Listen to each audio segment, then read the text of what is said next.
Sehat semuanya ya. Alhamdulillah sehat, Pak. Alhamdulillah, Pak. Jadi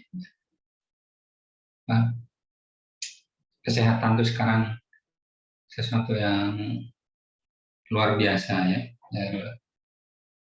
Karena kalau nggak sehat apa-apa jadi nggak enak ya. Jadi sesuatu yang istimewa ya. Cuman kadang kita lupa ya. Kalau sehat itu satu karunia. Kalau sudah sakit baru ya merasakan betapa berharganya gitu ya kesehatan. Apalagi di musim pandemi ini. Selalu jaga kesehatan ya. Dan jangan lupa bahagia gitu ya. Baiknya malam ini kita akan belajar materi tentang biaya perolehan hak atas tanah dan bangunan. Mungkin saya sampaikan di sesi yang pertama kurang lebih 1/4 jam ini. Nanti 45 menit terakhir saya sampaikan materi biaya meterai ya. Untuk selanjutnya akan saya share screen ya.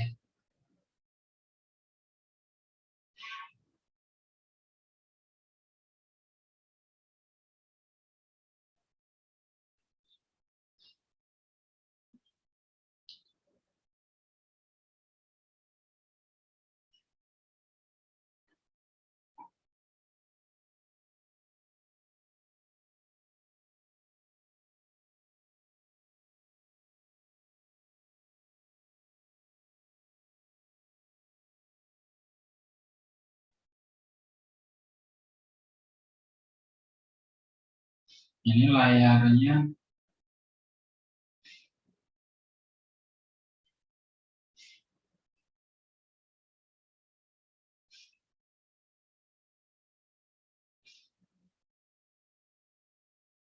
kecil ya.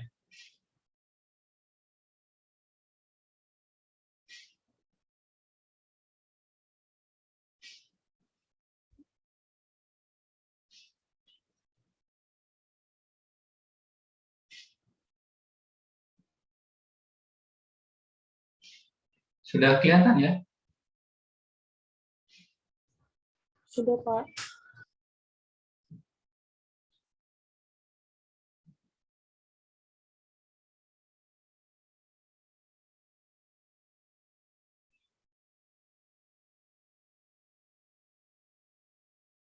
Ya, jadi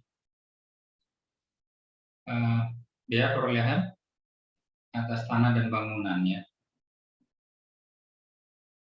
Ini terkait eratnya dengan PBB ya, pajak bumi dan bangunan yang sudah kita pelajari kemarin ya.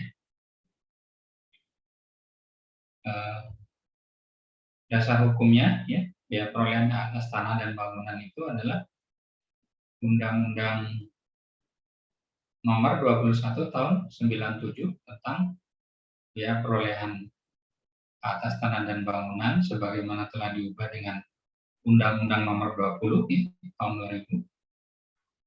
Dan terakhir ya diubah oleh Undang-Undang Nomor 28 ya tahun 2009 ya tentang pajak daerah dan retribusi daerah. Nah, apa yang menjadi dasar pemungutan BPHTB ini? Jadi ini kan perolehan hak atas tanah dan atau bangunan. Bisa tanah saja atau tanah dan bangunan gitu ya. Bisa tanah kosong maksud saya. Jadi dasar pemikirannya itu tanah dan bangunan itu ya yang pertama memenuhi kebutuhan dasar untuk apa? Kemudian merupakan komoditas yang strategis ya. strategis. Karena terbatas ya tanah itu jumlahnya. Kemudian alat investasi yang menguntungkan ya. Jumlah penduduknya semakin banyak, nilainya semakin tinggi ya. Sehingga dari ketiga alasan ini ya, tanah dan bangunan itu bisa memberikan keuntungan ekonomis bagi yang memperoleh hak atas tanah gitu ya. Ada property gain-nya ya, property gain. Jadi penghasilan atas peralihan ya, atas peralihan hak ya. Gitu. Sehingga dianggap wajar nih ya oleh pemerintah untuk berkontribusi ya kepada negara dengan membayar PPHTB. Ini dasar pemungutannya ya, filosofi pemikirannya. Kenapa ada undang-undang PPHTB? Nah, prinsip-prinsip yang diatur dalam undang-undang PPHTB itu, yang pertama, pemenuhan kewajibannya berdasarkan sistem self-assessment ya, self-assessment. Berbeda dengan PBB ya, pajak bumi bangunan kemarin, itu kan berdasarkan sistem official assessment. PPHTB ini self-assessment, sama seperti PPH ya, sama seperti PPH. Jadi wajib pajak diberi kepercayaan untuk menghitung, menyetor, dan melaporkan kewajiban perpajakannya. Yang kedua, prinsipnya adalah tarif sebesar 5% ya, tunggal ya tarifnya ini, dari nilai perolehan objek pajak kena pajak, atau disingkat dengan NPOPKP ya. Prinsip, Pak, mohon maaf Pak, untuk share screen-nya nggak jalan lagi Pak. tuh, kok aneh ya? Saya bilang ya, kenapa ini?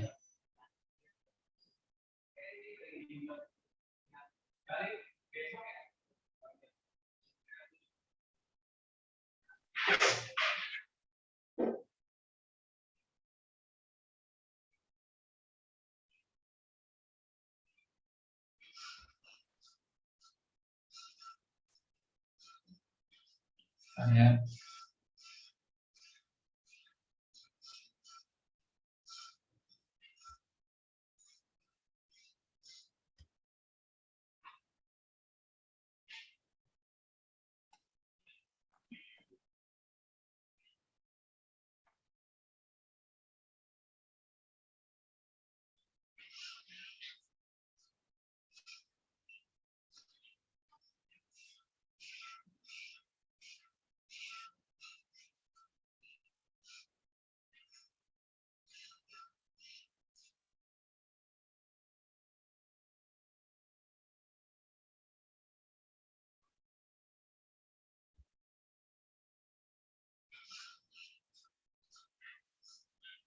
sudah kelihatan ya?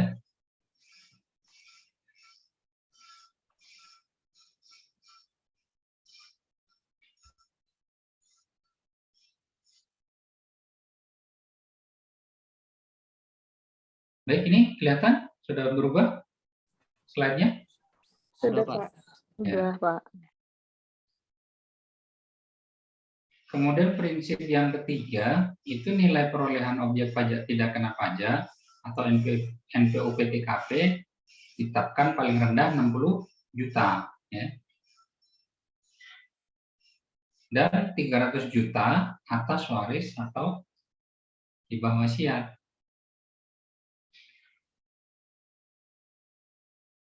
Prinsip berikutnya, pengenaan sanksi terhadap wajib pajak dan pejabat umum yang melanggar ketentuan atau tidak melaksanakan kewajibannya ya, pejabat tersebut, contohnya notaris, PPAT ya,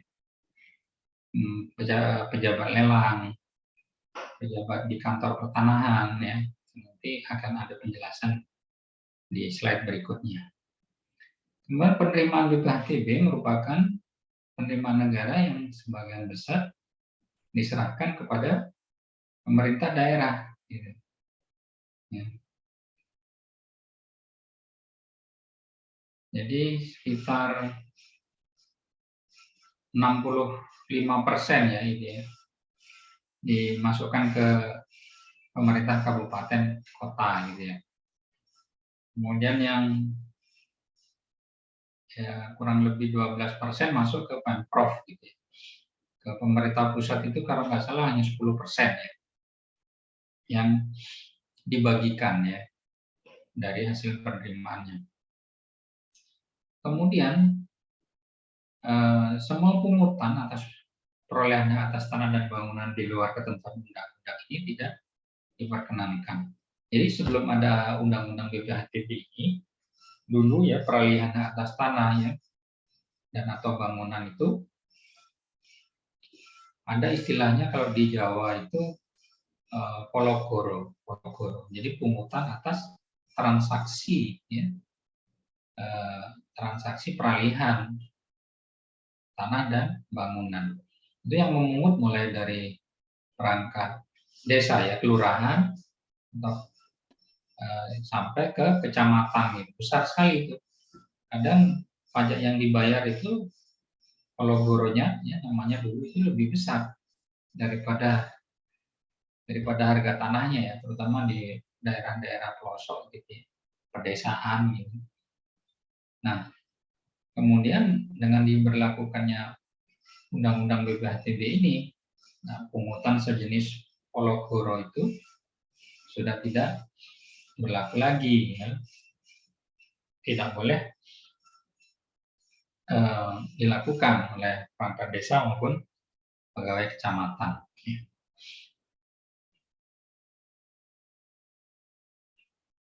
Nah, objek pajak dalam BPHTB ini ya, tertuang dalam pasal 85 ya, pasal 85 Undang-Undang BPHTB.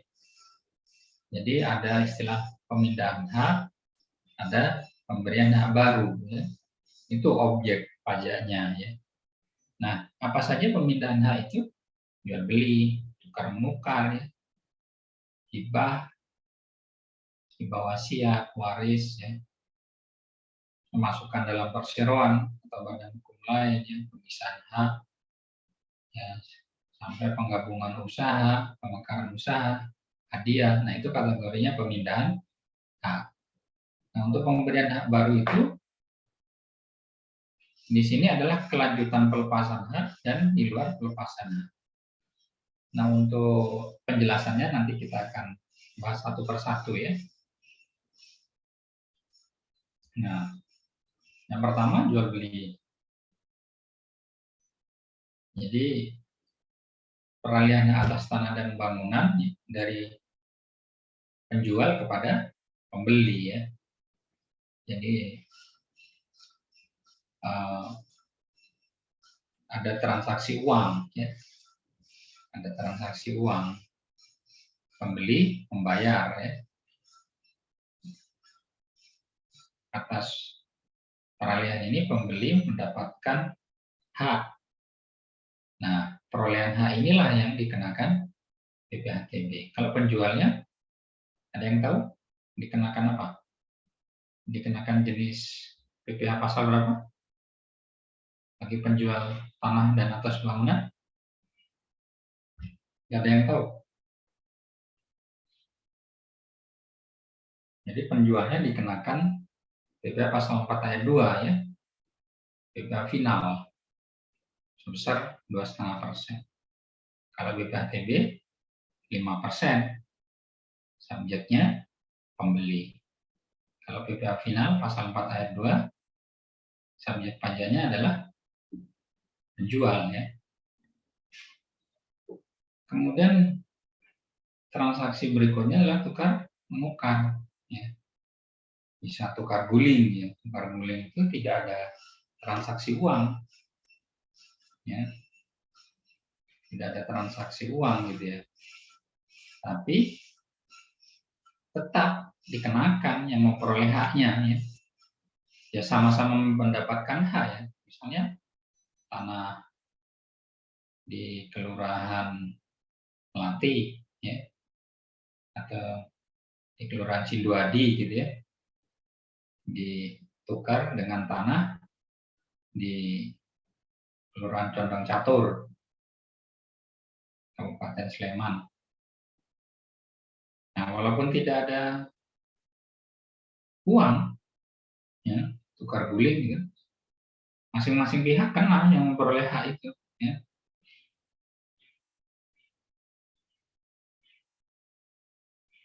Nah, apalagi kalau tukar menukar itu perlu ada pihak yang nyusui, gitu, membayar kekurangannya. Karena yang properti yang satunya lebih mahal daripada yang ditukarkan, gitu ya. Nah, itu ada selisih misalnya tukar menukar, dia juga sama, ya, dikenakan yang memperoleh haknya. Kemudian hibah, ya,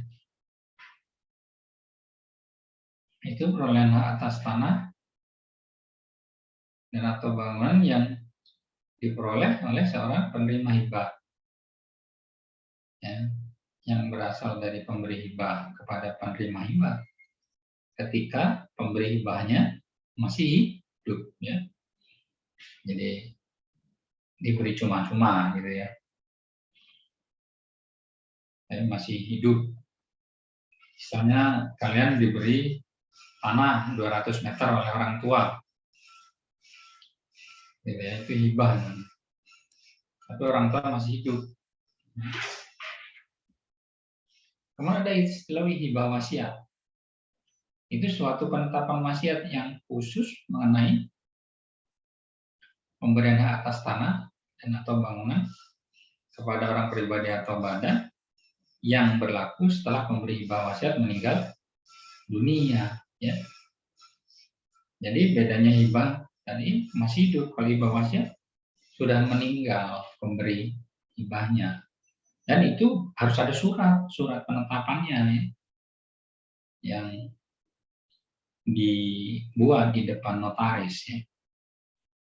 Itu ada surat wasiatnya. Kalau nggak ada surat wasiatnya, ya harus ada saksi minimal 2 orang, gitu ya, berwasiat bahwa kalau meninggal tanahnya diberikan kepada si A, si B, si C, gitu ya. Seperti Dorce, ya, Dorce Gamalama, ya, kemarin meninggal itu membuat surat hibah wasiat, gitu ya. Nah, berikutnya transaksi waris. Apa bedanya waris sama hibah wasiat? Nah, kalau waris ini tidak perlu surat hibah wasiat, tidak perlu penetapan, ya. Jadi otomatis, ya, mau ikut hukum Islam atau hukum adat, ya, terserah gimana porsi pembagiannya, ya. Misalnya anak cowok, anak cewek sama semua. Atau menurut hukum Islam, anak cowok lebih besar 2 kali daripada anak perempuan sekali. Tapi ini otomatis, ya, waris ini karena peristiwa meninggal, gitu ya, tanpa ada surat penetapan wasiat, sehingga sudah ngikuti aja hukumnya, mau dibagi sama rata atau ada pembagian menurut hukum dari keluarga tersebut yang meyakini, gitu ya, pembagiannya seperti apa. Nah, selanjutnya adalah pemasukan dalam perseroan. Perolehan hak atas tanah dan bangunan sebagai hasil pengalihan hak atas tanah dan atau bangunan dari orang pribadi atau badan kepada perseroan atau badan hukum lainnya sebagai penyertaan modal pada perseroan atau badan hukum lain. Nah, ini contohnya, misalnya ada si A, si B, si C, ya, ABC, gitu ya, mendirikan perusahaan namanya PT ABC, ya. Nah, disepakati modalnya 3 miliar, ya, di dalam aktanya. Namun, ya, si C itu tidak memberikan dalam bentuk uang 1 miliar. Ya, si C bersedia menyetor modalnya dalam bentuk gedung kantor senilai 1 miliar. Nah, atas penyertaan modal si C ini ya, yang memasukkan gedung kantor itu menjadi milik PT ABC, maka PT ABC wajib ya membayar BPHTB gitu. Karena beralih kepemilikannya dari si C menjadi miliknya PT ABC. Gitu ya. Kemudian berikutnya adalah pemisahan hak yang mengakibatkan peralihan. Jadi ini perolehan hak atas tanah dan bangunan yang berasal dari pemindahan sebagian hak bersama atas tanah dan atau bangunan oleh orang pribadi atau badan kepada sesama pemegang hak bersama ya. Jadi contohnya ya itu ya apartemen, ya, rumah susun, ya. Itu kan satu rumah tanahnya itu kan hak bersama. Yang dialihkan itu hak bangunan, ya. Bangunannya itu yang kepemilikan apa? Strata title istilahnya, kepemilikan bersama. Bangunannya kepemilikannya masing-masing, tapi tanahnya milik bersama gitu ya. Kemudian ada penunjukan pembeli dalam lelang. Jadi ini ditentukan ya dalam ya, proses pelelangan. Siapa yang menang ya, kemudian pejabat lelang membuat keputusan dalam masalah lelang. Itu wajib ya membayar BPHTB. Kemudian contoh berikutnya adalah pelaksanaan putusan hakim yang telah mempunyai kekuatan hukum tetap atau dikenal dengan istilah inkrah ya, sudah inkrah. Jadi misalnya sekarang jadi pengadilan itu kan tahapannya ada pengadilan negeri, pengadilan tinggi, ya. Kemudian Mahkamah Agung. Proses di Mahkamah Agung itu ada kasasi, ada peninjauan kembali. Nah, biasanya kalau sudah kasasi atau peninjauan kembali itu inkrah, ya, punya kekuatan hukum tetap. Atau bisa juga di pengadilan negeri, tingkat pengadilan negeri, tapi kedua belah pihak menerima putusannya, tidak mengajukan banding. Nah, itu disebut keputusan yang inkrah, ya. Sengketa atas kepemilikan tanah misalnya. Ya, karena ada pihak yang menang, ya dia yang memperoleh hak, maka harus membayar BPHTB. Nah, penggabungan usaha ya, perolehan hak atas tanah dan bangunan oleh badan usaha yang tetap terdiri dari badan usaha yang telah digabungkan ya, dalam badan usaha yang berdiri tersebut ya. Jadi ini adalah proses apa?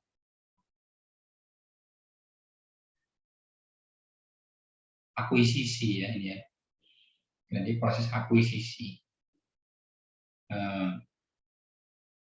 Jadi seperti Instagram gitu ya, dibeli Facebook gitu ya. Jadi grupnya Facebook gitu ya.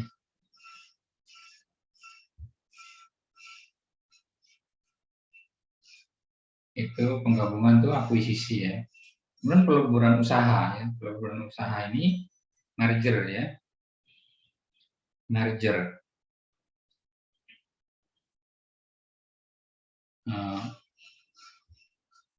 Perolehan atas tanah dan bangunan oleh badan usaha baru sebagai hasil dari peleburan usaha dari badan usaha yang bergabung dan telah dilikuidasi. Jadi mergernya contoh apa? Contohnya, nah dulu tuh ada bank ekspor impor ya, kemudian bank dagang negara, kemudian apa lagi? Dilebur menjadi bank mandiri. Ya. Nah itu peleburan usaha ya. Menjadi nama bank mandiri, merger. Nah itu aset gedung-gedung kantornya atas nama yang baru Bank Mandiri ya, dari Bank Ekspor Impor, dari Bank Dagang Negara, Bank Bumi Daya, kan digabung, dilebur menjadi Bank Mandiri. Ketika berubah menjadi asetnya PT Bank Mandiri, maka dikenakan BPHTB.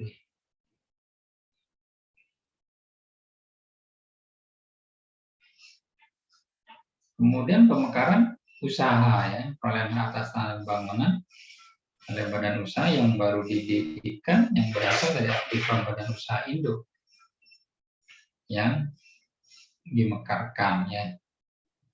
Jadi apa pembukaan cabang misalnya ya, kantor baru. Nah itu ya selama berubahnya ada apa namanya berubah, juga ada perubahan nama ya, yang memperoleh hak baru itu ya, perubahan namanya dikenakan BPHTB. Kemudian transaksi berikutnya adalah hadiah. Ini ya hadiah rumah misalnya dari undian. Nah, itu dikenakan ya BPHTB. Kemudian ada lagi pemberian hak baru sebagai kelanjutan pelepasan hak. Ini pemberian hak baru kepada orang pribadi atau badan hukum dari negara atas tanah yang berasal dari pelepasan hak.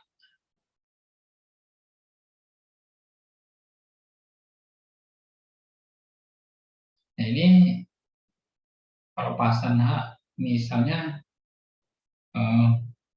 HGU ya, HPH ya, hak guna usaha atau hak pengelolaan hutan.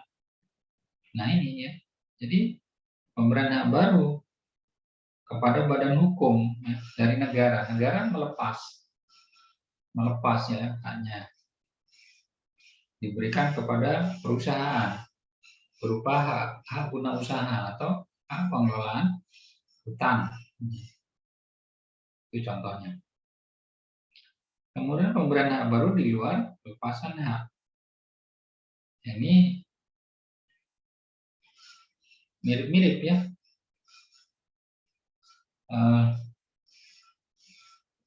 Ini contoh misalnya begini, ada tanah kas desa ya, kas desa gitu. Di Yogyakarta itu di Babarsari itu ya, ada ruko itu, tapi itu sebenarnya miliknya kas desa. Kemudian disewa, itu hak sewa, disewa oleh pengembang. Dibangun, dia punya hak sewa 20 tahun. Dibangun ruko. Nah, dari ruko itu kemudian dijual ya, sewa beli gitu ya kepada konsumen. Tapi dengan masa 20 tahun sewanya. Nah, itu contohnya gitu ya. Jadi 20 tahun harus dikembalikan kepada desa ya, selaku pemilik. Desa itu ya pemerintah ya. Nah, ini jenis-jenis hak atas tanah ya di dalam pasal 85 ayat 3 ya, Undang-Undang BPHTB. Yang pertama adalah hak milik ya, hak guna usaha, hak guna bangunan, hak pakai. Ini tercantum di dalam Undang-Undang Pokok Agraria. Undang-Undang Nomor 5 tahun 60 ya, sampai sekarang itu belum direvisi ya, belum diamandemen. Kemarin sempat itu masuk program legislasi nasional prioritas gitu ya. Karena pandemi itu akhirnya tidak jadi ini mau direvisi. Tahun 60 ya. Kemudian ada hak milik atas satuan rumah susun. Itu diatur dalam Undang-Undang Rumah Susun, Undang-Undang Nomor 16 tahun 85. Kemudian ada hak pengelolaan ya. Itu diatur dalam Peraturan Pemerintah Nomor 8 tahun 53 ya.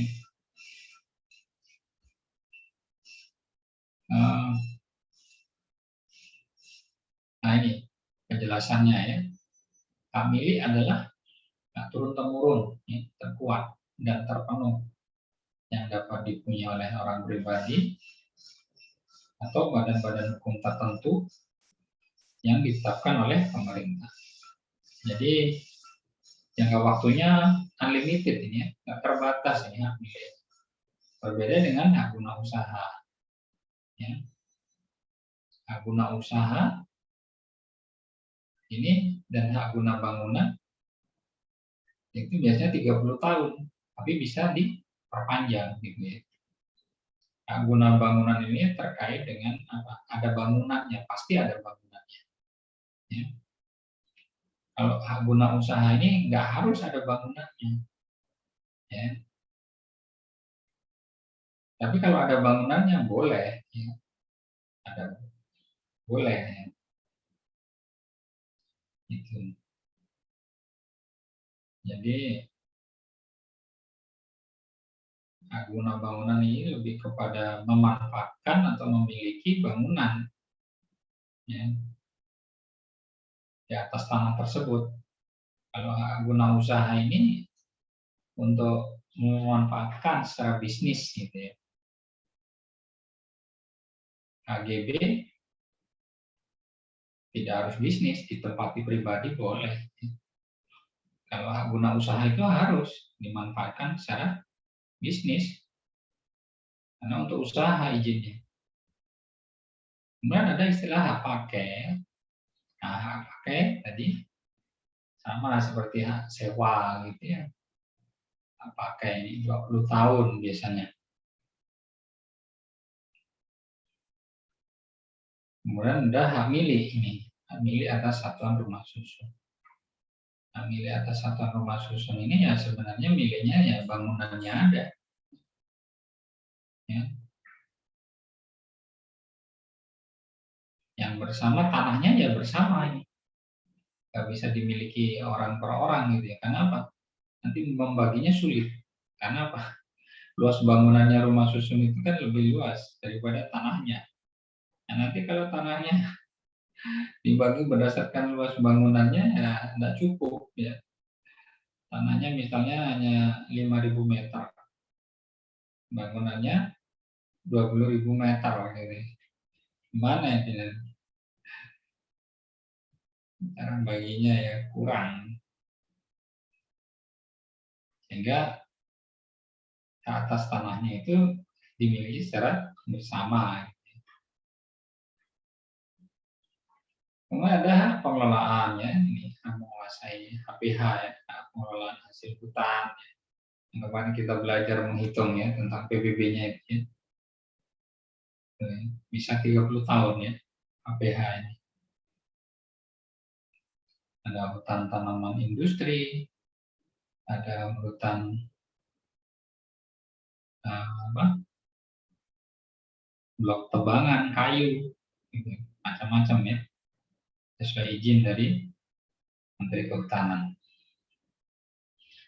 Selanjutnya, ya, objek yang tidak dikenakan, ya, BPHTB. Nah ini kurang lebih sama ya, sebagai kemarin kita belajar PBB yang dikecualikan. Itu objek yang diperoleh perwakilan diplomatik, ya. Kedutaan besar ya, misalnya kedutaan besar Singapura membeli tanah atau gedung untuk kantor di Jakarta, nah tidak boleh ya kenakan BPHTB-nya. Sama misalnya sekarang Kedutaan Besar Indonesia di Singapura membeli untuk kantor, ya, itu tidak dikenakan, ya. Jadi kalau di luar negeri itu istilah BPHTB itu namanya property gain tax, ya. Jadi pajak atas pengalihan properti, ya, tanah dan bangunan. Kemudian yang kedua, perolehan tanah negara untuk kepentingan umum. Misalnya untuk pelebaran jalan, ya, itu tidak dikenakan, ya. Kemudian badan atau perwakilan organisasi internasional. Orang pribadi karena konversi hak yang tanpa ada perubahan nama, ya. Jadi prinsipnya BPHTB itu harus ada peralihan, perubahan nama. Kalau nggak ada perubahan nama yang nggak dikenakan. Kemudian karena wakaf, ya, untuk apa, ya, kepentingan ibadah, ya. Jadi intinya selama tidak ada keuntungan ekonomis, ya. Jadi kan prinsipnya BPHTB itu harus memberikan keuntungan secara ekonomis, ya. Ini wakaf dan kepentingan ibadah itu tidak ada bisnisnya, gitu, ya. Tidak ada nilai ekonomisnya, sehingga bebas BPHTB-nya.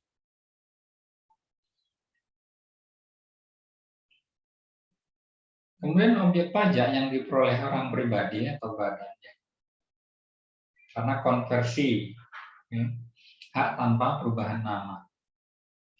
Nah, konversi hak adalah perubahan hak dari hak lama menjadi hak baru menurut Undang-Undang Pokok Agraria, termasuk pengakuan hak oleh pemerintah.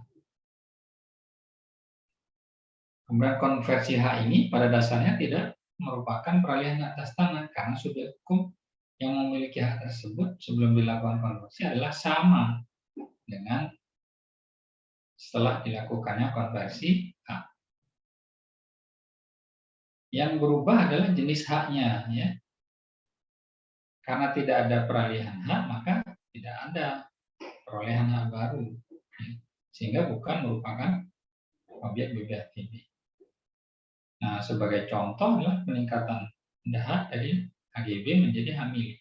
Sepanjang pemilik hak atas tanah tersebut masih tetap sama. Kalau ada pertanyaan silakan, ya. Jangan usah nunggu selesai saya menyampaikan materinya. Nah, ini, ya. Contohnya tadi, ya, karena tidak ada perubahan nama, misalnya saja ini hak guna bangunan yang dimiliki oleh Tuan Ahmad Murba. Ini diperoleh tahun 71 untuk jangka waktu 30 tahun. Kemudian pada tahun 2001 HGB atas tanah tersebut berakhir. Agar Tuan Ahmad Murba tidak kehilangan haknya atas tanah tersebut, maka hak guna bangunan yang dimilikinya harus diperpanjang oleh Tuan Ahmad Murba, ya, sesuai dengan ketentuan yang berlaku. Nah, permohonan Tuan Ahmad Murba untuk memperpanjang HGB dimaksud ke kantor pertanahan setempat. Sepanjang masih atas nama Tuan Ahmad Murba, bukan merupakan objek BPHTB. Sehingga pada saat permohonan diajukan, tidak ada BPHTB terutang yang harus dibayar oleh Tuan Murba. Gitu, ya, bisa dipahami, ya.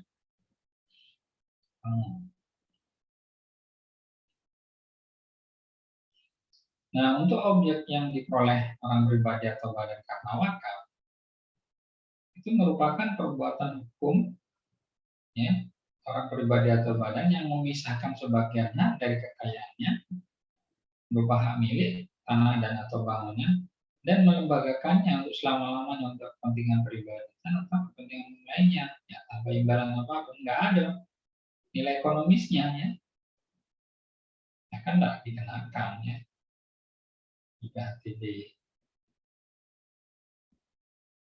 Selanjutnya tarif ya, dalam pasal 88 ya. Tarifnya. Jadi tarifnya itu tarif tunggal ya. Hanya satu ya, 5%. Kalau kemarin PBB berapa? Setengah persen ya tarifnya.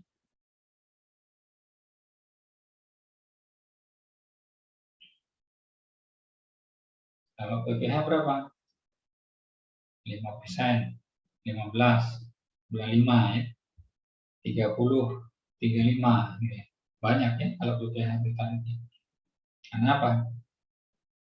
Menganut sistem pajak progresif ya. Semakin besar penghasilannya, semakin tinggi tarif pajaknya. Nah, untuk BPHTB, subjek pajaknya adalah orang pribadi atau badan. Sama ya. Jadi orang pribadi atau badan. Nah, disebut wajib pajak. Kalau transaksinya lebih dari 60 juta. Ya. Nah ini ya, klasifikasi subjek pajak. Jenis perolehan hak, ada subjek jual beli ya, subjek pajaknya ya pembeli, tukar menukar, pihak yang menerima tanah atau bangunan yang ditukar ya. Kalau hibah itu adalah menerima hibah ya. Kalau hibah wasiat, monggo Pak. Ya. Maaf ya, saya di kantor ini. Yang pamit pulang. Nah, saya lanjutkan. Kalau waris, itu subjek pajaknya adalah ahli waris ya. Atau penerima waris. Memasukkan dalam perseroan ya.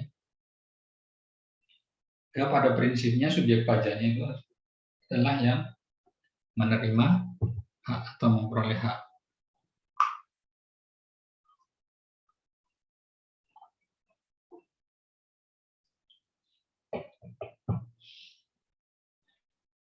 Dan itu nanti bisa kalian baca ya.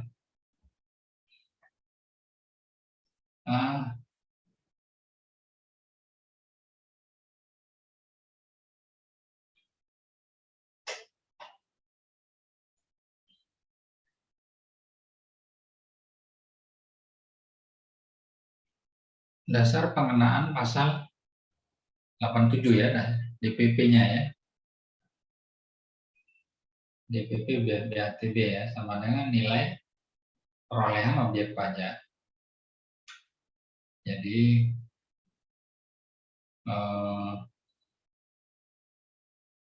kemarin itu kalau PBB itu NJOP ya, NJOP.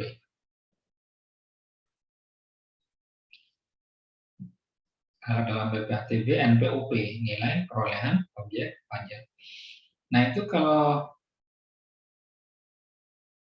nilai transaksinya, ya, perolehannya itu dari jual beli atau penunjukan pembeli dalam lelang, maka yang menjadi dasar pengenaan pajaknya adalah harga transaksi. Jika transaksinya tukar menukar, hibah, waris, pemberian hak baru dan sebagainya, maka dasar pengenaan pajaknya itu adalah nilai pasar. Nah, jika tidak diketahui, ya, tidak ada data harga transaksinya, nilai pasarnya tidak ada, maka ya, digunakan NJOP PBB dengan syarat apa? Harganya itu lebih rendah dari NJOP, maka yang digunakan yang lebih tinggi ya, NJOP PBB.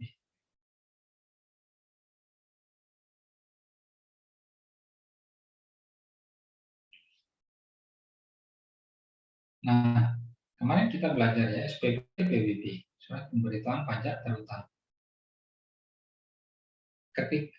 Ketika tadi menggunakan dasarnya NJO PBB ya. Nah, SPPT PBB ini tahun ya, bulan seperti ini sekarang ya, Januari, Februari.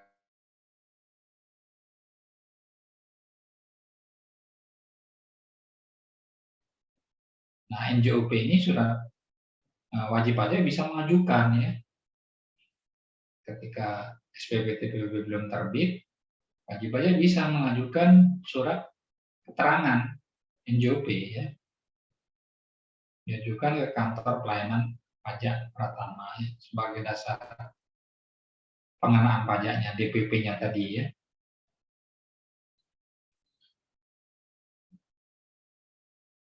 SPPT PBB itu biasanya dicetak ya Maret ya. Maret itu baru selesai cetak massal ya biasanya. Nanti ya April mulai didistribusikan ya kepada wajib pajak yang sektor pedesaan perkotaan ya terutama. Kemudian ada batasan ya, nilai perolehan objek pajak tidak kena pajak. Nah, paling rendahnya batasannya adalah 60 juta, ya, kecuali waris di bawah wasiat orang pribadi ya itu dalam hubungan keluarga saudara ditetapkan paling rendah 300 juta gitu ya, 300 juta. Nah, penentuan NPOP-TKP ini diatur lebih lanjut dengan peraturan daerah gitu ya.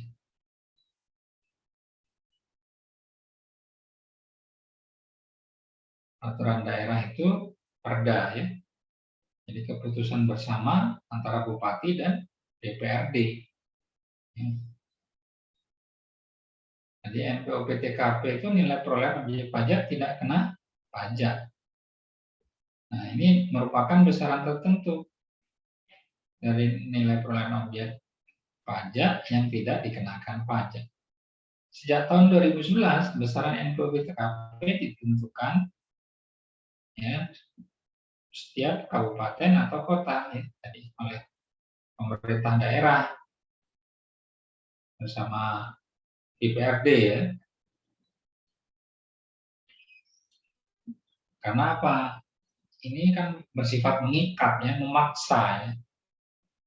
Bersifat mengikat dan memaksa, harus ada persetujuan Dewan Perwakilan Rakyat di daerah. Sehingga ada sanksinya. Kalau tidak melibatkan DPRD sebagai wakil rakyat, tidak bisa mengikat, memberikan sanksinya. Tidak bisa ada pidana.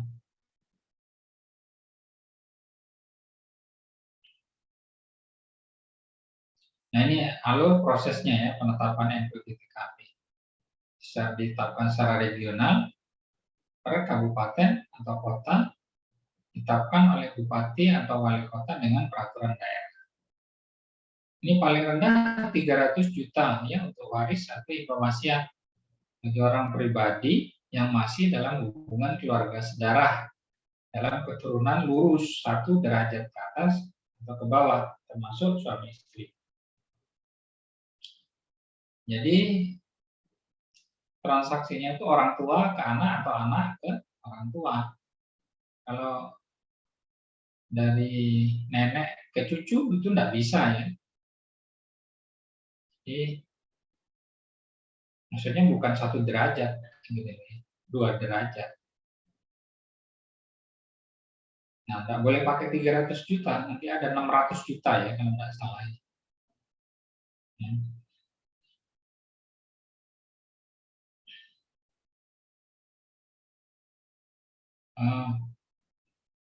Selain waris atau iba wasiat, pemaaf ya, yang membedakan 1 derajat tadi itu adalah tarifnya nanti ya, tarifnya. Jadi bukan NPOP-TKP-nya. NPOP-TKP ini sama 300 juta. Tapi nanti yang membedakan itu kalau 1 derajat atau suami ke istri atau istri ke suami itu 50% ya. 50%.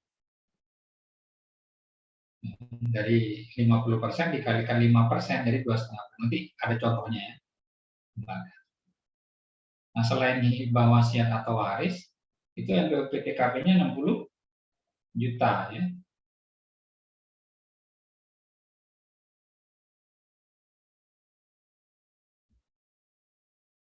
Nah, ini ketentuan lebih detail tentang NPWP-TKP. Jadi NPWP-TKP untuk perolehan hak karena waris hibah wasiat. Nah, ini tetapkan 300 juta ya.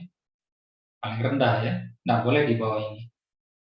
NPWP-TKP untuk perolehan hak rumah susun RSH atau rumah sederhana ditetapkan sebesar 55 juta. Tadi kan ada 60 juta. Nah, kecuali transaksi perolehan rumah susun itu 55 juta.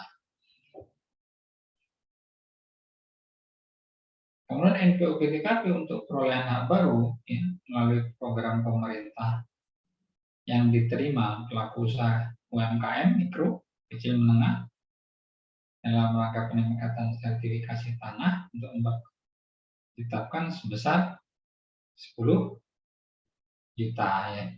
Ini program sertifikasi massal ya oleh Presiden dia sekarang ini gencar. Kemudian yang keempat, NPWP-TKP untuk perolehan selain perolehan sebagaimana dimaksud pada huruf ABC ini ya, itu adalah 60 juta. Dalam hal NPWP-TKP yang ditetapkan pada huruf D lebih besar daripada NPWP yang ditetapkan pada huruf B dan C, ya, maka NPWP-TKP untuk perolehan pada huruf B dan C ditetapkan sama dengan NPWP-TKP sebagaimana ditetapkan pada huruf D. Ya. Jadi kalau sebenarnya ya pada akhirnya 60 juta ya.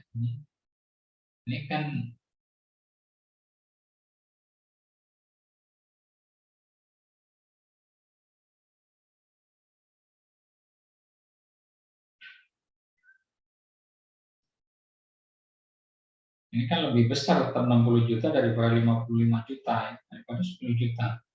Hanya yang dipakai 60 juta NPWP-TKP-nya ya. Nah, ini riwayat ya.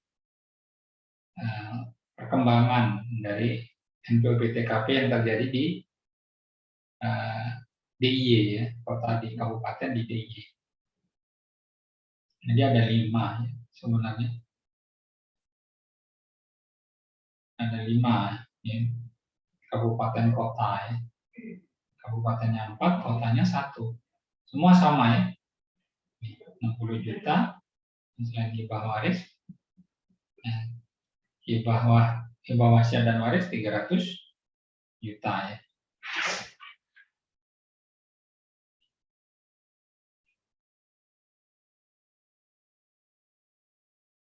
Ini cara perhitungan pajak ya. Dalam Undang-Undang Nomor 28 Tahun 2009 ya, pasal 89 ya. Jadi rumusnya BPHTB sama dengan NPWP-TKP. NPWP dikurangi NPWP-TKP dikalikan 4. Atau bila NPWP digunakan sebagai dasar pengenaannya, BPHTB sama dengan NPWP dikurangi NPWP-TKP dikalikan 4. Gampang ini.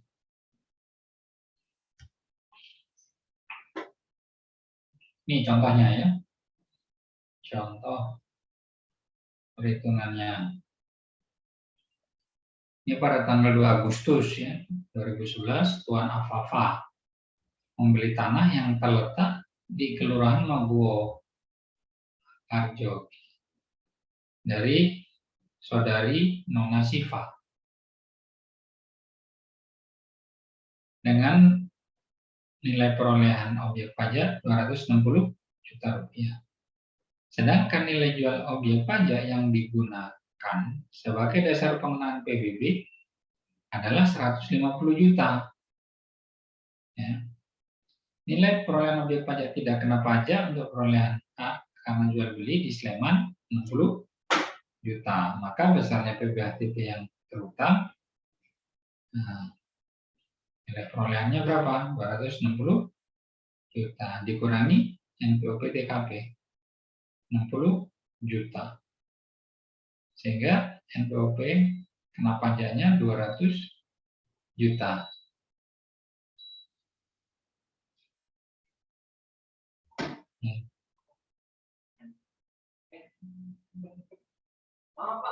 Iya, nggak apa-apa.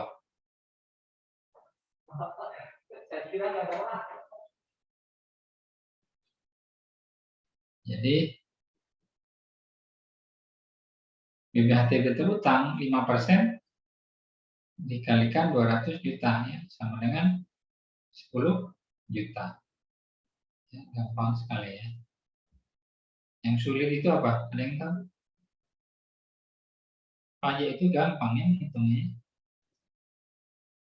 Paling sulit itu bayarnya ya. Apalagi tidak punya uang. Ya, punya uang aja mikir ya bayar pajak. Tapi nanti akhirnya yang penting diniati ya. Membayar pajak itu sebagai amal jariah gitu ya. Supaya lebih semangat, ada pahalanya gitu biasanya kan orang lebih mudah, lebih ikhlas gitu ya.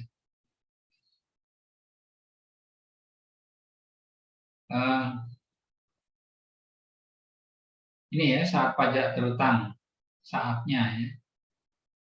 Ini untuk transaksi jual beli tukar menukar hibah ya.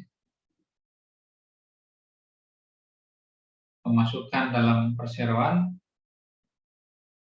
pemisahan hak, hadiah itu saat terutangnya adalah sejak tanggal dibuat. Sejak tanggal dibuat dan ditandatanganinya akta ya. Tanggal dibuat dan ditandatanganinya akta. Lelang ya. Sejak tanggal penunjukan pemenang lelang itu saat terutangnya. Nah, putusan hakim yang ingkrah ya. Sejak tanggal putusan pengadilan yang berkekuatan hukum tetap. Di bawah wasiat atau warisan sejak tanggal pendaftaran hak. Ya. Kemudian pemberian hak baru sebagai kelanjutan pelepasan hak itu sejak tanggal diterbitkannya surat keputusan pemberian hak. Gitu ya.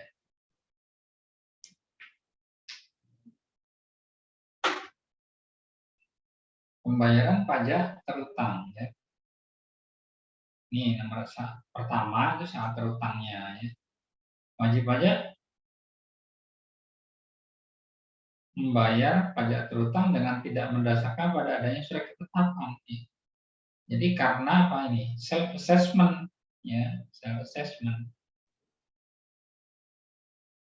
Sama seperti PPH ya.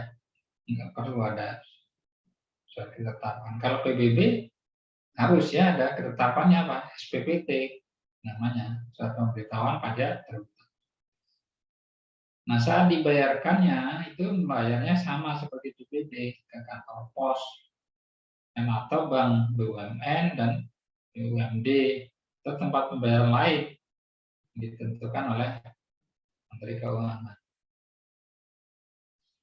Nah, tata cara pembayaran pajak lebih lanjut diatur ya oleh Menteri Keuangan selaku bendahara negara.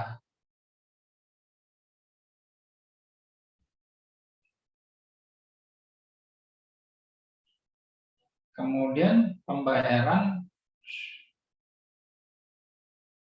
ini SSPD ya, surat setoran pajak daerah, ini salah ketik nih P-nya nih ya. SSPD ya, surat setoran pajak daerah. Atau BPHTP itu SSB ya, seperti ini nih yang di bawah nih. surat setoran BPHTB, ini SSB ya. Ini sebenarnya kalau BH kan SSP ya. Itu. Nah, ini harus dibayar ya, jika dilakukan di notaris atau PPAT ini sebelum ditandatangani akta ini ya. Oleh pejabat pembuat akta tanah atau notaris itu harus dibayar dulu. Nggak boleh tanda tangan itu aktanya. Kemudian untuk pemenang lelang ya, jadi risalah lelang itu tidak boleh ditandatangani sebelum ada pembayaran. Kemudian kepala pertanahan ya, itu tidak boleh menandatangani sebelum dibayar dulu ya, BPHTB-nya. Nah, ini. Jadi SSB ya, surat setoran BPHTB ya, sarananya ya, membayar.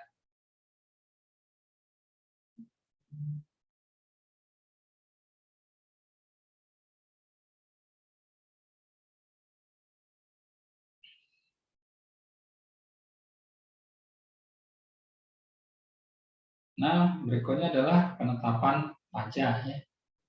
Ini dalam hal kurang bayar. Ini surat ketetapan pajak daerah kurang bayar dalam jangka waktu 5 tahun.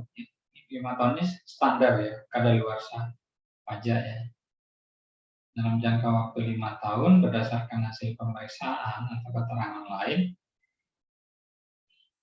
maka Fiskus ya, tugas pajak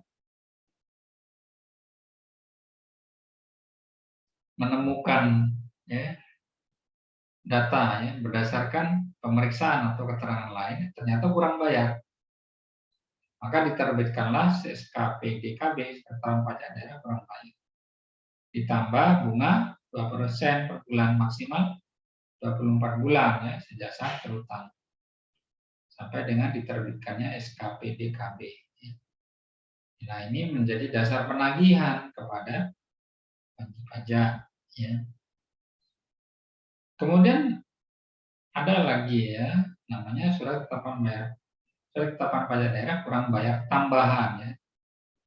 Jika dalam jangka waktu 5 tahun berdasarkan hasil pemeriksaan ya, terhadap wajib pajak ya, yang dilakukan oleh Fiskus, pemeriksaan terhadap SKP DKB, ada bukti baru nih, novum namanya ya.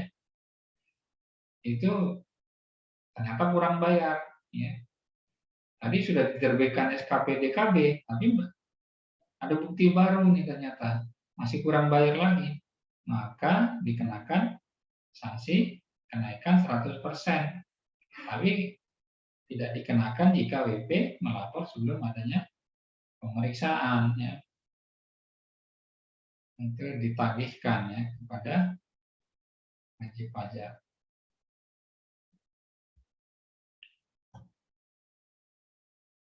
Kemudian surat tagihan pajak daerah ya. Itu berfungsi apa? Menagih pajak yang tidak atau kurang bayar. Fungsi yang ketiga adalah menagih pajak yang kurang dibayar karena salah tulis atau salah hitung. Fungsi yang ketiga menagih sanksi administrasi berupa bunga dan atau denda.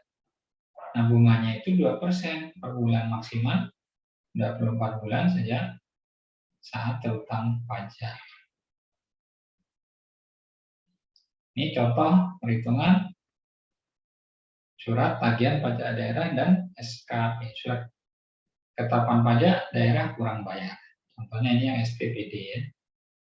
Pada tanggal 5 Agustus 2017, Tuan E membeli tanah.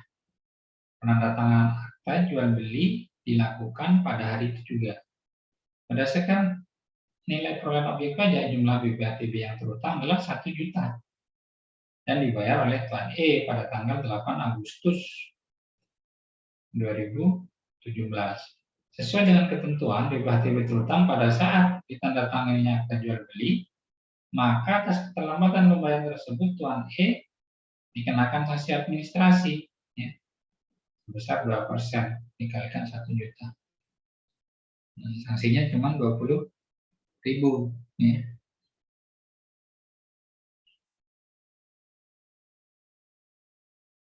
Jadi dia terlambat nih, dia terlambat 3 hari aja dianggap terlambat 1 bulan ya. Harusnya yang 5 Agustus dibayar 5 Agustus jangan 8 Agustus. Kemudian contoh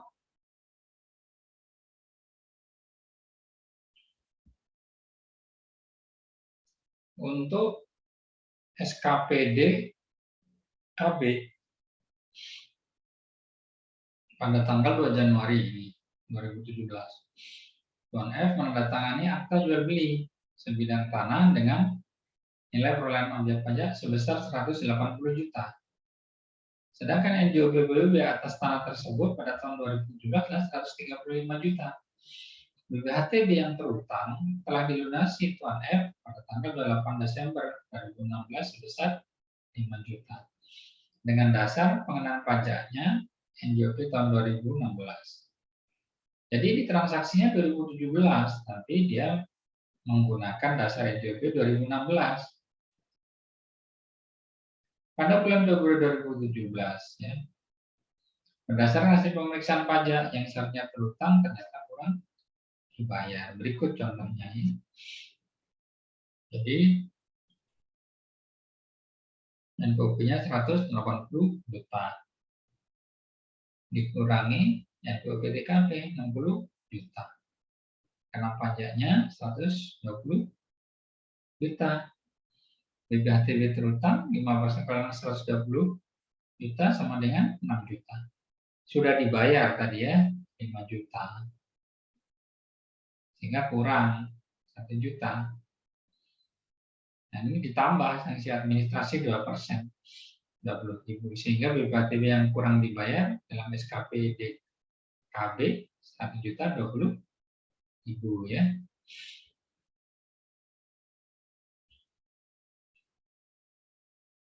Nah, dasar penagihan ya, sesuai pasal 101 di Undang-Undang BPHTB. SPPT, SKPD, SKPDKB, SKPDKBT, STBD, surat keputusan pembetulan, surat keputusan keberatan, dan putusan banding yang menyebabkan jumlah pajak yang harus dibayar bertambah merupakan dasar penagihan pajak yang harus dilunasi dalam jangka waktu paling lama 1 tahun sejak tanggal diterbitkan. Nah, ini harus dilunasi jangka waktunya paling lama 1 bulan. Ya. 1 bulan ya, bukan 1 tahun ya.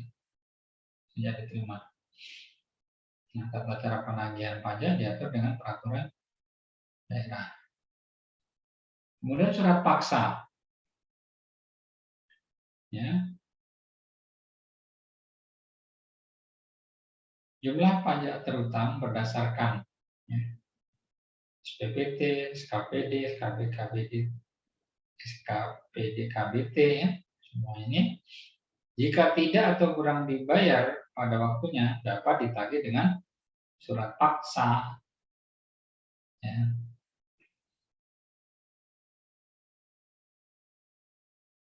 Berikutnya tentang keberatannya. Jadi wajib pajak bisa mengajukan keberatan.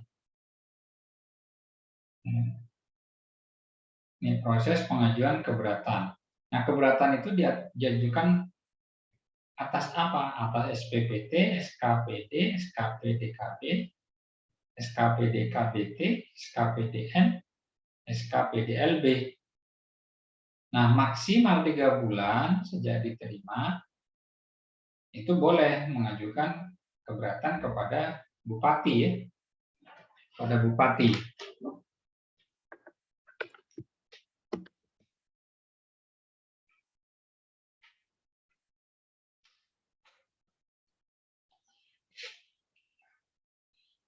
Nah, dalam hal ini bupati maksimal 12 bulan harus memberikan keputusan bisa ditolak, diterima, atau menambah. Jika tidak membuat keputusan, maka dianggap permohonan wajib pajak atas keberatan dikabulkan seluruhnya. Ya. Kalau 12 bulan, bupati belum memberikan keputusan. Nah, dalam hal keluar surat keputusan keberatan, ya, ini jika wajib pajak menolak, maksimal 3 bulan setelah SK keberatan diterima, wajib pajak bisa mengajukan banding kepada pengadilan pajak, ya, mengajukan banding kepada pengadilan pajak. Jika wajib pajak menerima SK keberatan, ya langsung dibayar ya, ke tempat pembayaran. Gitu. Selanjutnya,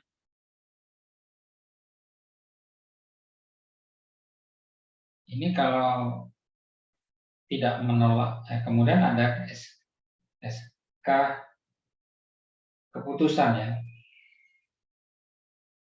Kalau dari pengadilan pajak, nanti wajib pajak ada surat keputusan banding ya. Misalnya wajib pajak menolak, ini bisa mengajukan peninjauan kembali ya. Langsung peninjauan kembali. Tidak ada kasasi ya dalam proses peradilan pajak ya. Langsung peninjauan kembali, upaya hukum terakhir gitu ya.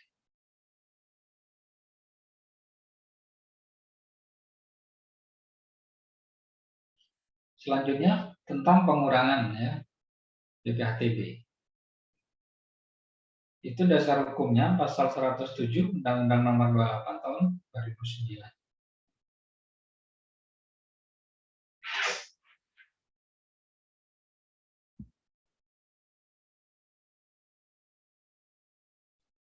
Nah, pengurangan BPHTB bisa diajukan atas apa? SPPT, SKPD, SKPD KB, SKPD KBT, atau SPPD, atau SKPDN, atau SKPD LB ya.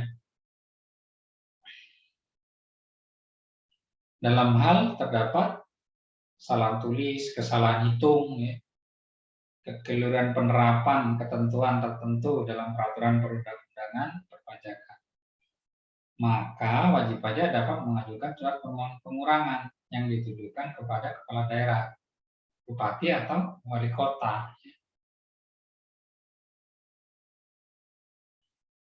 Kepala daerah, ya, dalam hal ini bupati atau wali kota, dapat mengurangkan atau menghapuskan sanksi administratif berupa bunga, denda, dan kenaikan pajak yang terutang menurut peraturan perundang-undangan perpajakan daerah.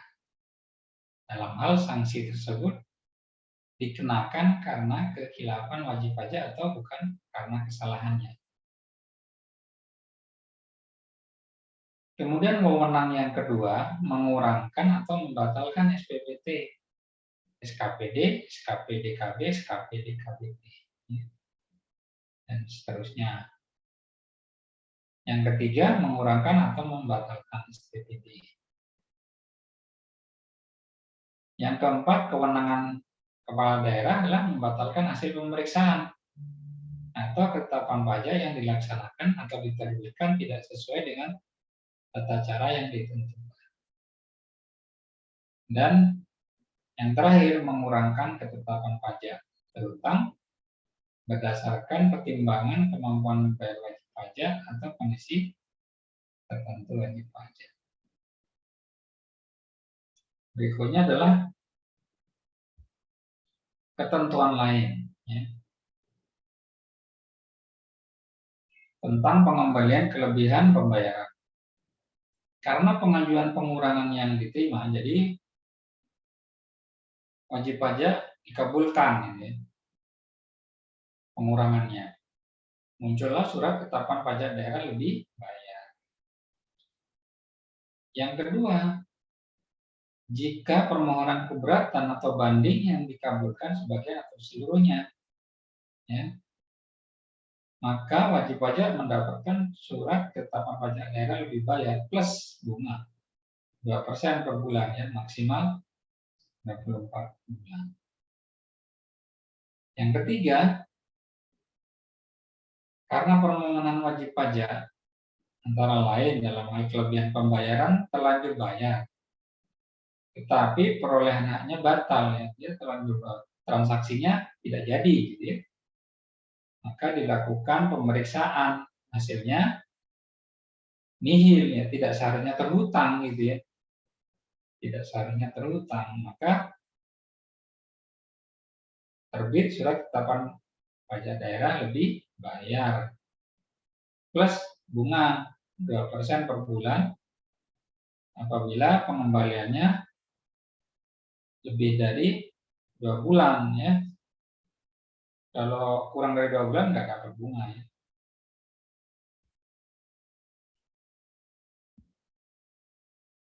Nah, ini ketentuan bagi pejabat, ya. Wajib pajak harus menyerahkan SSB, ya. Nah, PPAT kalau wajib pajak sudah menyerahkan surat setoran BPHTB, nah, maka menandatangani akta pejabat lelang, ya. Jika sudah dibayar, ya wajib menandatangani risalah lelang. Pejabat pertanahan kalau sudah lunas BPHTB-nya wajib menandatangani pendaftaran hak atas tanah atau pendaftaran perolehan atas tanah yang diajukan oleh wajib pajak. Nah, pelaporan, ya, ini kewajibannya bagi pejabat. PPAT, kepala kantor, ya, kantor pelayanan lelang negara, gitu ya, harus melaporkan pembuatan akta atau risalah lelang maksimal tanggal 10 bulan berikutnya. Kalau terlambat didenda, ya, 250.000. Ini contohnya nih. Nah, ini, ya, kalau terlambat ini BPAT melanggar, ya, didenda 250.000. Tapi kalau dia menyembunyikan, ya, data, ya, menyembunyikan data. Jadi ada yang tidak dilaporkan transaksinya, ketahuan, maka sanksinya itu 7,5 juta, ya, untuk data yang tidak dilaporkan itu. Nah, untuk pejabat berwenang diterbitkan pemberatan melanggar sanksi menurut ketentuan perundang. Jadi kalau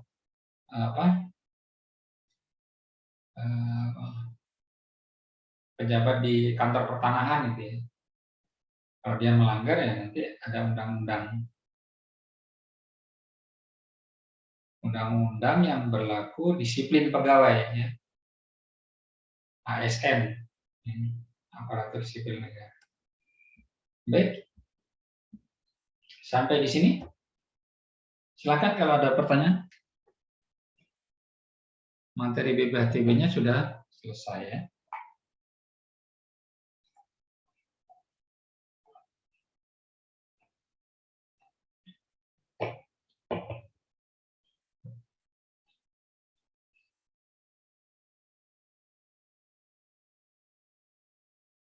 Cukup jelas, ya, semuanya?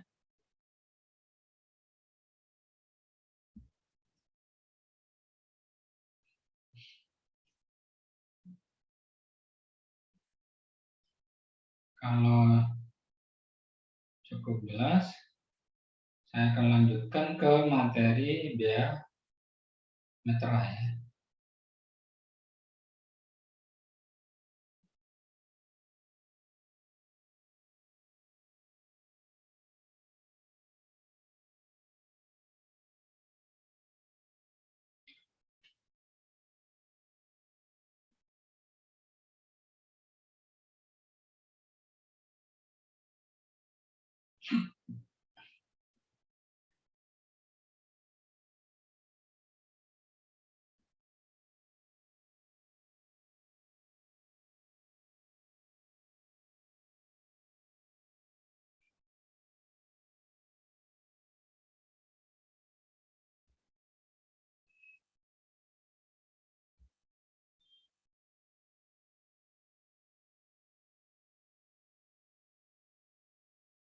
Baiknya sudah kelihatan ya materinya?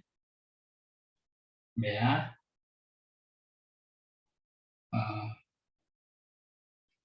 materai ya.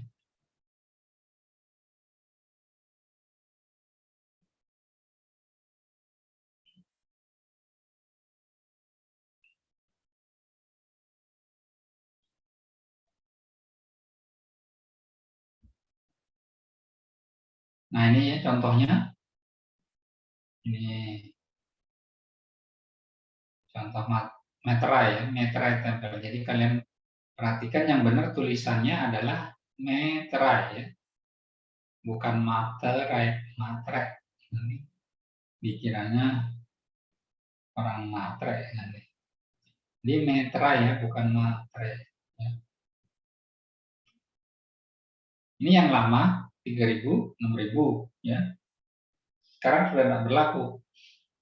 Nah, yang berlaku materai tempel itu 10.000 ini ya. Ini yang diberlakukan.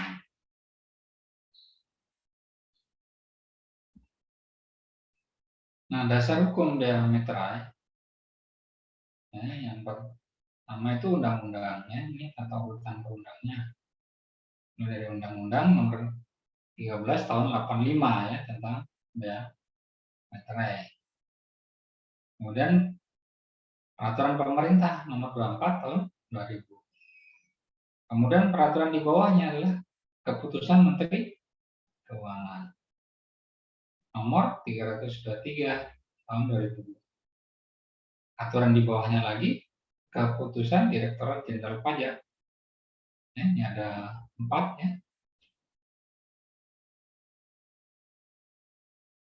Nah, ada juga dasar hukumnya adalah Peraturan Menteri Keuangan Nomor 65 dan Nomor 70 Tahun 2014.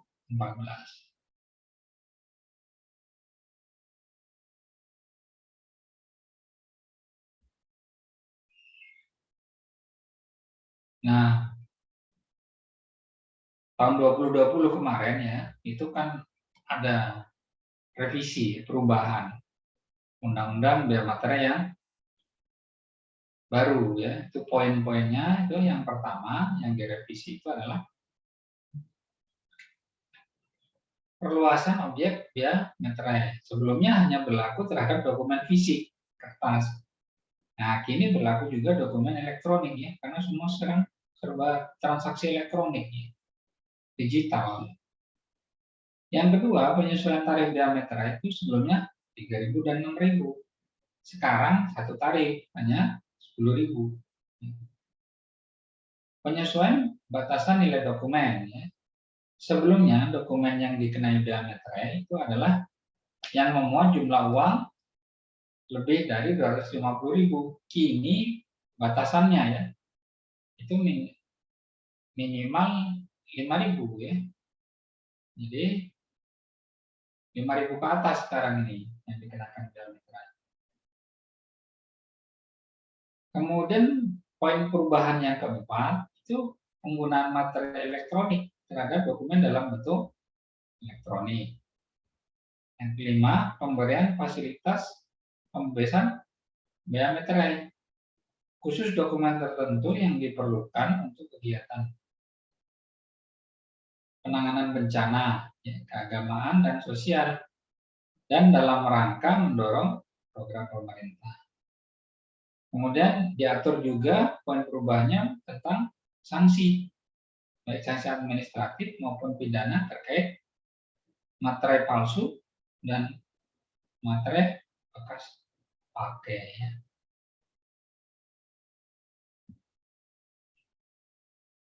Nah, dokumen elektronik ya ini sesuai statement ya Direktur Peraturan Perpajakan itu mengatakan RUU Bea Materai itu akan memperluas definisi dokumen bea materai yang meliputi dokumen dalam bentuk kertas dan elektronik. Selain itu, ada penambahan objek berupa dokumen lelang dan dokumen transaksi surat berharga. Hal ini juga didukung adanya Undang-Undang Informasi dan Transaksi Elektronik Nomor 8 Tahun 2011. Pada pasal 5 ayat 1 yang menyebutkan bahwa dokumen elektronik merupakan alat bukti hukum yang sah.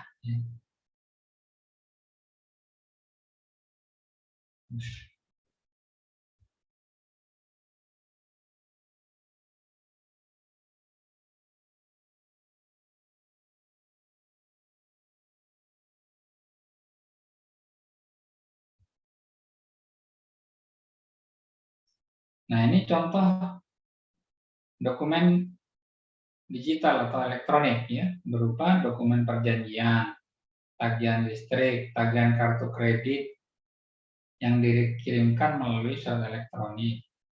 Selama ini dokumen-dokumen digital tersebut tidak dikenai bea materai. Nah, tarif dan batasan nilai dokumen. Ada pula perubahan mengenai tarif bea materai ya. Jadi yang sebelumnya 3.000, 6.000 sekarang menjadi 10.000 ya. Dan nilai transaksinya di atas 5 juta ya, di atas 5 juta. Yang sekarang ini ya 10.000, tarifnya hanya 1 di atas 5 juta. Kalau yang lama itu di atas 1 juta wajib bayar materai. Nah, ini perkembangannya ya. Perkembangan penerapan tarif dan batasan nilai dokumen. Nah, sesuai Undang-Undang Nomor 13 Tahun 95, jadi yang dikenakan bea materai itu transaksi di atas 1 juta, bea materainya 1.000. Jadi ini perkembangan dulu ya. Untuk nilai dokumen ya, nominal dokumennya 100.000 sampai 1 juta itu 500 rupiah ya. Kurang dari 100.000 tidak dikenakan, ini batasannya ya. Kemudian pada tahun 2000 sesuai PP nomor 24, jika lebih dari 1 juta nilai dokumennya itu kena bea materai 6.000. Jadi yang lama ini ya, sebelum yang sekarang ini. Kemudian untuk transaksi nilai dokumen ya, misalnya nilai dokumennya 250.000 sampai 1 juta 3.000. Kalau kurang 250.000 tidak dikenakan. Nah, ini yang sekarang nih Undang-Undang Nomor 20 Tahun 20, Undang-Undang Nomor 10 Tahun 2020. Jadi kalau 5 juta enggak kena, lebih dari 5 juta baru kena 10.000. Jadi ini kurang dari sama dengan ya. 5 juta aja tidak dikenakan. Yang dikenakan itu lebih dari 5 juta. Nah, fasilitas pembebasan bea materai. Yang pertama, dokumen yang menyatakan pengalihan hak atas tanah dan atau bangunan dalam rangka percepatan proses penanganan bencana. Proses penanganan dan pemulihan kondisi sosial ekonomi suatu daerah akibat bencana alam. Jadi kondisi darurat misalnya pemerintah merelokasi ya. Itu kan ada aktanya itu bencana Gunung Semeru kemarin. Itu kan direlokasi warganya.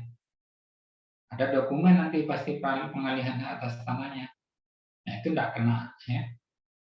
Tidak kena bea materai dokumen aktanya. Yang kedua, dokumen yang menyatakan pengalihan hak atas tanah dan atau bangunan yang digunakan untuk melaksanakan kegiatan yang semata-mata bersifat keagamaan dan atau sosial yang tidak bersifat komersial ya, seperti wakaf gitu ya. Untuk kepentingan umum gitu. Nggak kena. Ya. Yang ketiga yang dibebaskan adalah dokumen dalam rangka mendorong atau melaksanakan program pemerintah. Pelebaran jalan gitu ya, untuk jalan tol misalnya. Nah, surat-surat yang diterbitkan Bank Indonesia atau OJK itu dibebaskan ya, dokumennya.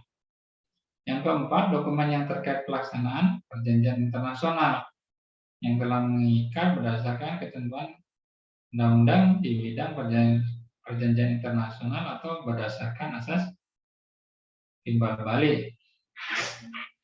Misalnya apa? Pengadaan vaksin Sinovac, dokumennya ya tidak perlu lah, karena mitra ya, karena pemerintah yang mengeluarkan duitnya, masa pemerintah bayari sendirinya sendiri ya, ngeluarin duit, tapi masuk kantong kiri keluar kantong kanan gitu aja ya.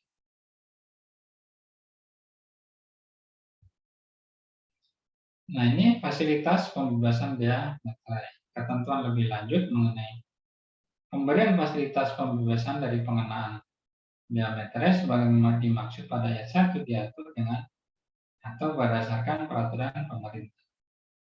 Nah, sanksi denda, ya. Sanksi denda itu 200%. Ya. Ini untuk undang-undang sebelumnya ya. Itu jika kurang bayar didenda 200%. Yang sekarang hanya 100% dendanya dari biaya materai yang kurang bayar. Nah, penurunan denda ini dinilai sebagai bentuk sinkronisasi dengan sanksi administrasi. Pasal 13 Undang-Undang KUP ya, Ketentuan Umum dan Tata Cara Perpajakan. Nah, sanksi pidana ya. Barang siapa meniru atau memalsu materai, termasuk elektronik atau dalam bentuk lain. Kemudian barang siapa menghilangkan tanda biaya materai tidak dapat dipakai lagi, merekondisi ya, menggunakan materai bekas. Kemudian yang dikenakan sanksi pidana, barang siapa yang memakai, menjual, menawarkan, menyerahkan ya, atau mempunyai persediaan materai palsu, itu disanksi pidana.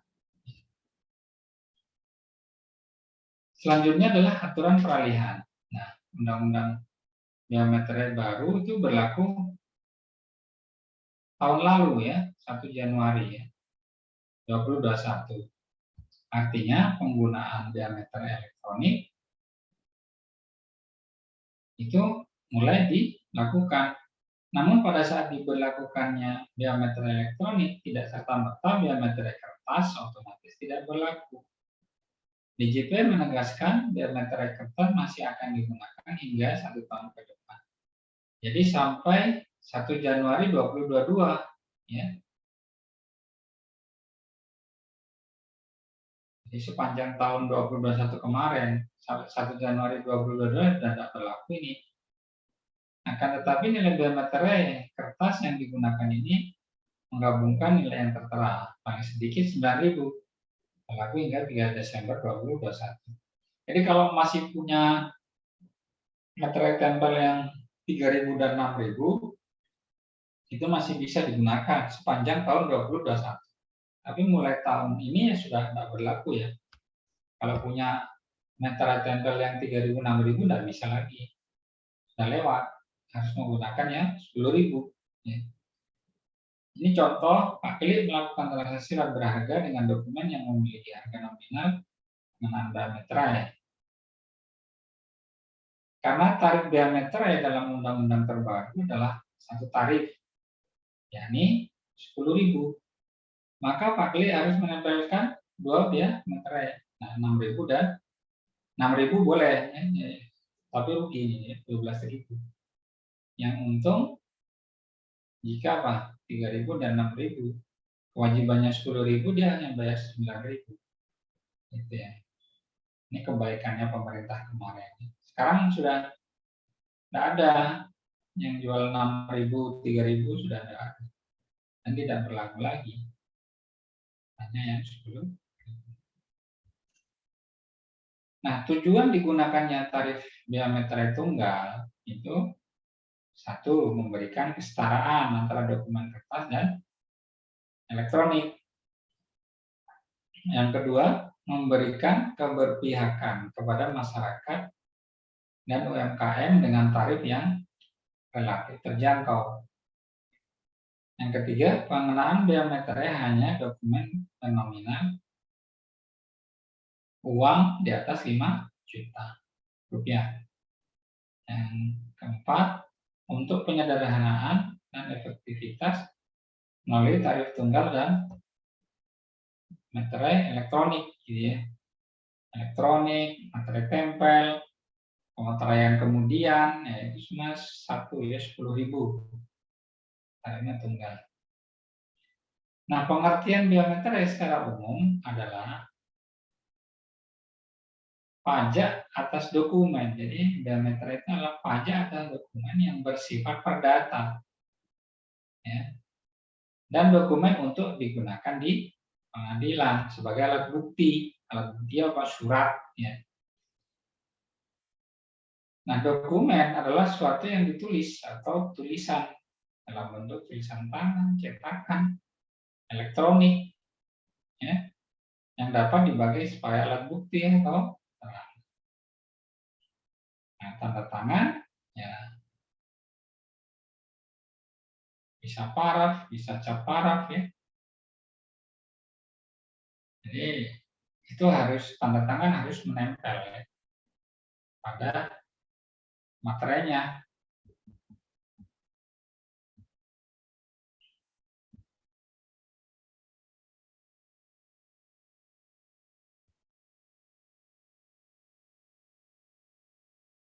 Jadi meterai itu adalah label atau cari dalam bentuk tempel, elektronik, atau bentuk lainnya yang memiliki ciri dan mengandung unsur pengaman yang dikeluarkan oleh Pemerintah Republik Indonesia yang digunakan untuk membayar pajak atas dokumen. Nah, kalau pemeteraian kemudian adalah pemeteraian yang memerlukan pengesahan dari pejabat yang ditetapkan oleh menteri yang menyelenggarakan urusan pemerintahan di bidang keuangan.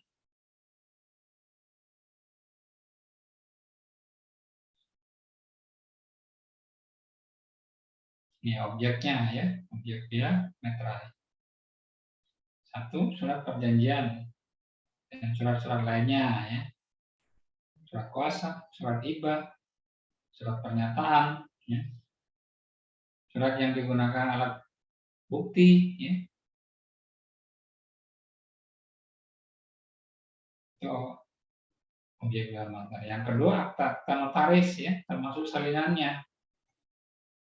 Itu wajib menggunakan meterai, ya. Dan yang ketiga, akta-akta yang dibuat oleh PPAT, termasuk rangkap-rangkapnya. Jadi ada notaris, ada PPAT, ada juga notaris yang PPAT. Ya.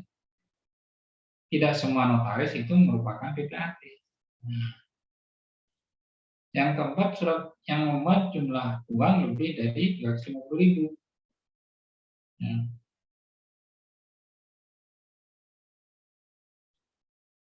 Yang menyebutkan penerimaan uang, ya, menyatakan.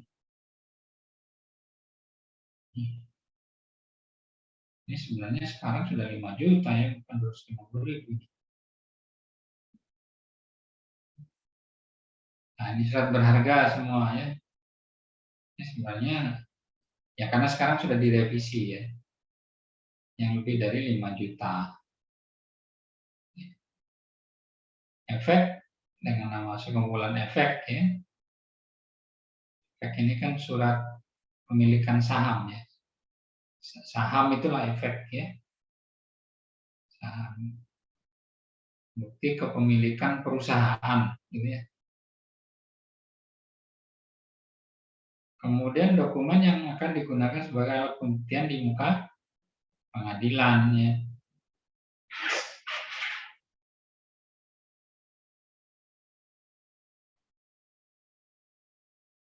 Jadi bukti sebelum disidang, gitu, ya, di panitia pengadilan itu, maka harus diberi meterai, ya.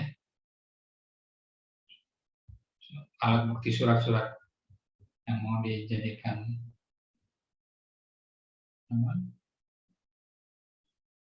bukti di pengadilan. Ini tarif dia meterai ya. Ini berdasarkan yang lama tahun 2000 ya. 3.000 dan 6.000. Yang sekarang berdasarkan Undang-Undang Nomor 10 Tahun 2020 ya, itu 10.000.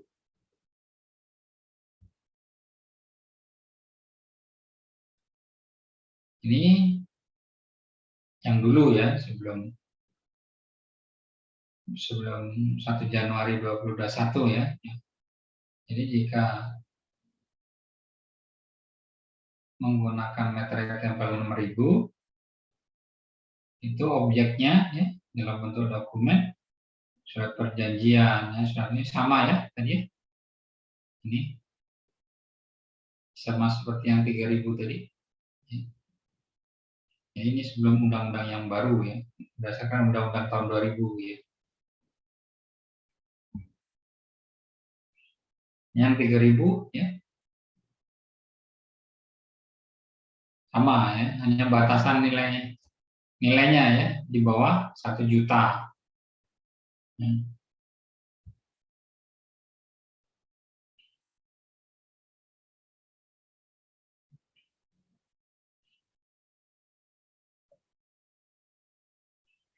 Nah ini yang sekarang berlaku ya, yang nilainya di atas 5 juta ya, tarifnya tunggal. Jadi ada akta notaris, akta PPAT, surat berharga ya, efek tadi, obligasi, saham ya.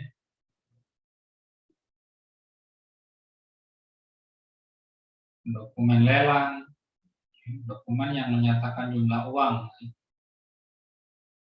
atau kwitansi gitu ya, nomor 7 ini. Yang ke-8 dokumen lain yang ditetapkan dengan peraturan pemerintah.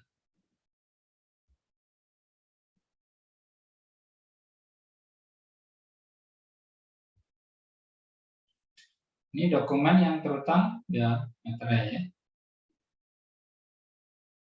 Jadi tadi ya, dokumen yang terkait lalu lintas orang dan barang ya. Ini surat penyimpanan barang, konosemen ya, surat angkutan penumpang dan barang, bukti untuk pengiriman barang ya, surat pengiriman barang, surat lainnya. Nah ini ijazah di sini kosong karena ijazah itu tidak wajib, tidak perlu ya. Ijazah itu meterai, bukan objek ya, hanya ini kosong. Kemudian dokumen tanda terima pembayaran, tanda terima pembayaran gaji, utang, uang tunggu, pensiun. Ini juga merupakan dokumen yang terutang ya meterai. Tanda bukti penerimaan uang negara dari kas negara, kas pemerintah ya. Ini merupakan dokumen yang terutang ya meterai. Berikutnya kwitansi ya, untuk semua jenis pajak dan untuk penerimaan lainnya yang dapat dipersamakan dengan kwitansi. Kemudian tanda penerimaan uang yang dibuat untuk keperluan internal perusahaan atau organisasi ya. Kemudian dokumen yang menyebutkan simpanan uang atau surat berharga pembayaran uang simpanan kepada penyimpan ya, nasabah gitu ya. Kemudian yang terakhir itu surat KD ya, itu juga dokumen yang terutang dan meterai. Ini masih ada lagi ya, tanda pembagian keuntungan ya, dividen gitu ya. Bunga atau imbal hasil dari surat berharga dalam bentuk apa. Kemudian dokumen yang diterbitkan atau dihasilkan oleh Bank Indonesia dalam rangka pelaksanaan kebijakan moneter itu juga merupakan dokumen yang terutang bea materai.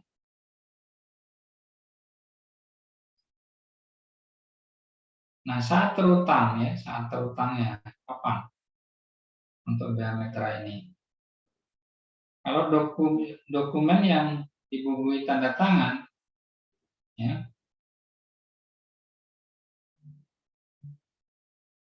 ini kan nggak kelihatan ya.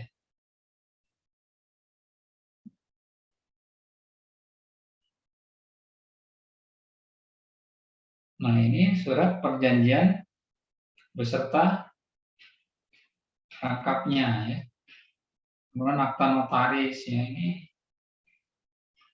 Jadi dia terutang saat dibubuhi tanda tangan. Nah, kalau surat berharga, dokumen transaksi surat berharga saat terutangnya apa? Setelah dokumen itu selesai dibuat, itu sudah terutang. Kalau surat keterangan, surat pernyataan, dokumen lelang, ya, dokumen yang menyatakan jumlah uang sebagaimana dimaksud dalam pasal 3 ayat 2, maka saat terutangnya adalah dokumen diserahkan kepada pihak untuk siapa dokumen tersebut dibuat. Ya. Dokumen diajukan untuk ke pengadilan ini sebelum didaftarkan, ya, sebelum didaftarkan sebagai alat bukti, itu sudah terutang ya pada saat mendaftarkan alat bukti ke panitera pengadilan. Kemudian dokumen digunakan di Indonesia sebagaimana itu saat terutangnya ya sebenarnya sebelum masuk ke Indonesia ya, sebelum dipakai itu harus sudah dibayar bea materainya.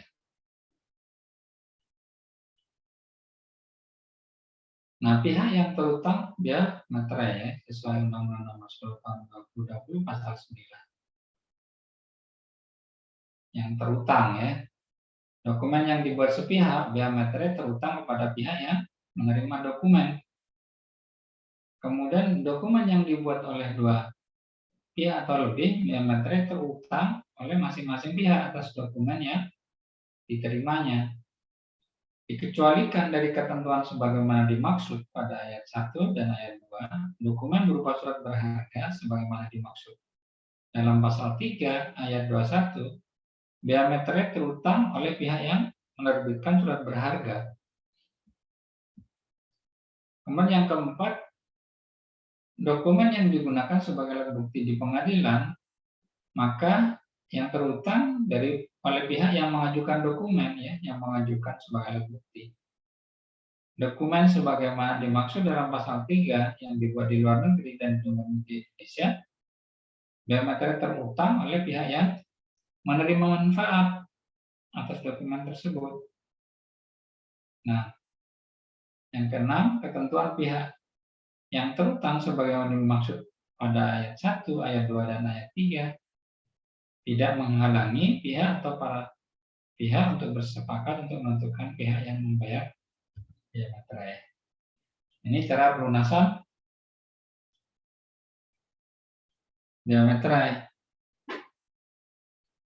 Itu kalau benda materai ya, benda materai itu ada jenisnya materai tempel, kertas materai, surat setoran pajak. Atau benda materai itu selain benda materai ada cara lain yang ditetapkan oleh Menteri Keuangan cara pelunasannya, yaitu dengan menggunakan mesin terang materai. Teknologi percetakan, ada lagi sistem komputerisasi. Nah, cara pelunasan bea materai dengan tempel, ya. Ya, kita sudah tahu ya semua ini ya. Tempelkan, direkatkan, gitu ya. Kemudian dibubuhi tanda tangan. Harus ada tanggal bulan, ya, tahun. Nah, jika digunakan lebih dari satu, tanda tangan harus kena kedua-duanya materai tersebut. Ya. Nah, kalau pelunasan materai dengan kertas materai, ya, kertas materai hanya digunakan untuk sekali pemakaian meskipun hanya digunakan sebagian. Kertas materai yang sudah digunakan tidak boleh digunakan lagi.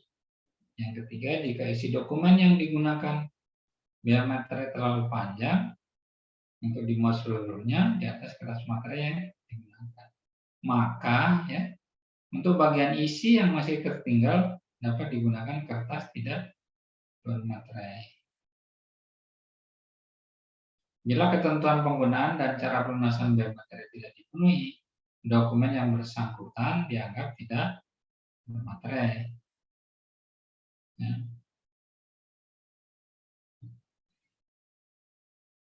Nah, ini tata cara mendapatkan izin pelunasan biaya materai dengan mesin teraan materai. 1. Penerbit dokumen harus mengajukan permohonan izin secara tertulis kepada Kepala KPP setempat dengan mencantumkan jenis, merek, tahun pembuatan mesin teraan materai yang dimintakan izin penggunaan. Yang kedua, melampirkan surat pernyataan tentang jumlah rata-rata dokumen yang harus dilunasi biaya materainya setiap hari. Yang ketiga, menyetor di muka biaya materai minimal 15.000. Maaf ya, 15 juta ya, dengan surat setoran pajak. Melampirkan surat keterangan layak pakai atas mesin teraan materai yang dimintakan izin. Kelima, izin penggunaan mesin teraan materai diterbitkan oleh Kepala Kantor Pelayanan Pajak yang berlaku selama jangka waktu 2 tahun. Yang keenam, sebelum mesin teraan materai digunakan, dilakukan pengisian deposit sebesar jumlah biaya materai yang disetor di muka dan pemasangan segel pada mesin teraan materai tersebut oleh Kantor Pelayanan Pajak setempat. Yang terakhir, dibuatkan berita acara pemasangan segel untuk pemakaian yang pertama kali dan berita acara pembukaan dan pemasangan segel untuk perpanjangan pemakaian mesin teraan materai. Ya.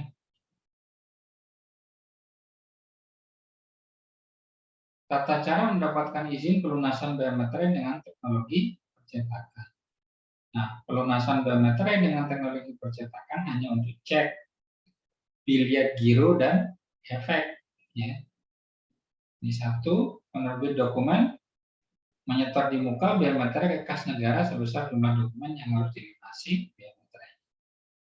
2, penerbit dokumen harus mengajukan permohonan izin secara tertulis kepada DJP dengan mencantumkan jenis dokumen yang akan dilunasi biaya materainya dan jumlah biaya materai yang telah dibayar. 3, apabila permohonan izin yang diajukan oleh penerbit dokumen telah memenuhi syarat, Direktur Jenderal Pajak menerbitkan surat izin pencetakan tanda lunas biaya materai. Yang keempat, pelaksanaan pencetakan tanda lunas biaya materai hanya dapat dilakukan oleh perusahaan umum, ya, perusahaan uang Republik Indonesia. Perum Peruri. Kemudian berikutnya, tata cara mendapatkan izin pelunasan biaya materai dengan sistem komputerisasi. Jadi, syarat utamanya pelunasan biaya materai dengan sistem komputerisasi hanya atas dokumen yang berbentuk surat yang memuat ya, jumlah rata-rata pemateraiannya 100 dokumen setiap hari. Ini syarat utamanya. Ya, kalau tidak sampai 100 dokumen setiap hari ya tidak usah, tidak boleh ya, dengan sistem komputerisasi. Tata caranya 1, penerbit dokumen harus mengajukan permohonan izin secara tertulis kepada Direktur Jenderal Pajak dengan mencantumkan jenis dokumen dan perkiraan jumlah rata-rata dokumen yang akan dilunasi biaya materai. Yang kedua, menyetor di muka. Ya. Yang ketiga, Direktur Jenderal Pajak menerbitkan izin pelunasan biaya materai dengan membuka tanda biaya materai lunas dengan sistem komputerisasi. Yang keempat, izin dari Direktur Jenderal Pajak berlaku selama saldo biaya materai yang telah di-store di muka masih mencukupi kebutuhan pemateraian 1 bulan berikutnya. Ini saya percepat ya, waktunya juga ini sudah hampir habis ya. Ini pemateraian kemudian ya. Dokumen yang akan jadi dilakukan terhadap dokumen yang akan digunakan sebagai alat pembuktian di muka pengadilan. Dokumen yang diameternya tidak atau kurang dilunasi ditambah dengan denda 200% dari diameter yang kurang atau tidak dibayar. Yang ketiga, dokumen yang dibuat di luar negeri dan akan digunakan di Indonesia tanpa dikenakan denda apabila dokumen yang dibuat di luar negeri dimaterikan sesudah digunakan. Dikenakan denda 200% dari diameter yang tidak atau kurang bayar.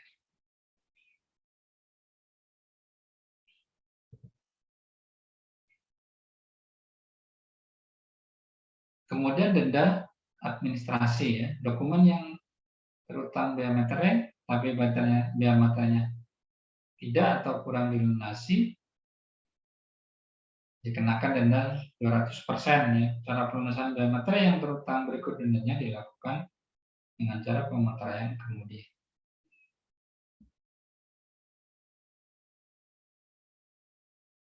Nah, nanti selanjutnya bisa Anda baca ya, ini waktunya sudah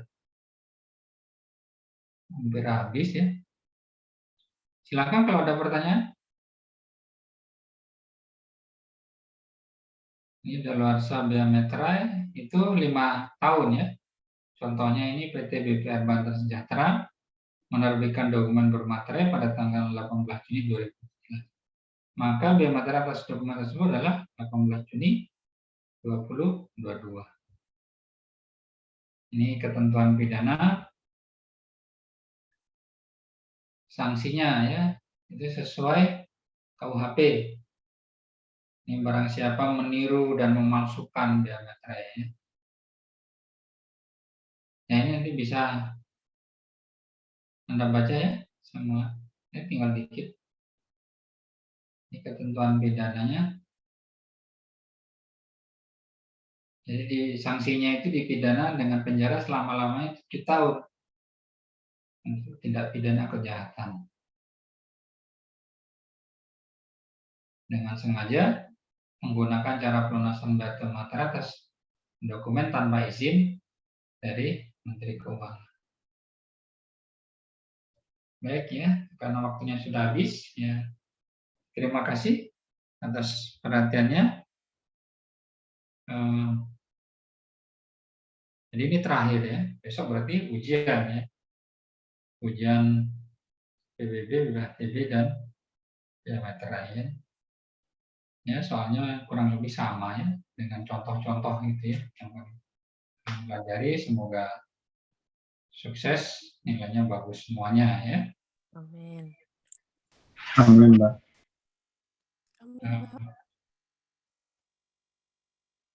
Sampai ketemu ya. Salam sehat selalu di lain waktu. Terima kasih. Saya akhiri. Selamat malam. Assalamualaikum warahmatullahi wabarakatuh. Waalaikumsalam. Assalamualaikum warahmatullahi wabarakatuh. Terima kasih, Pak. Terima kasih kembali.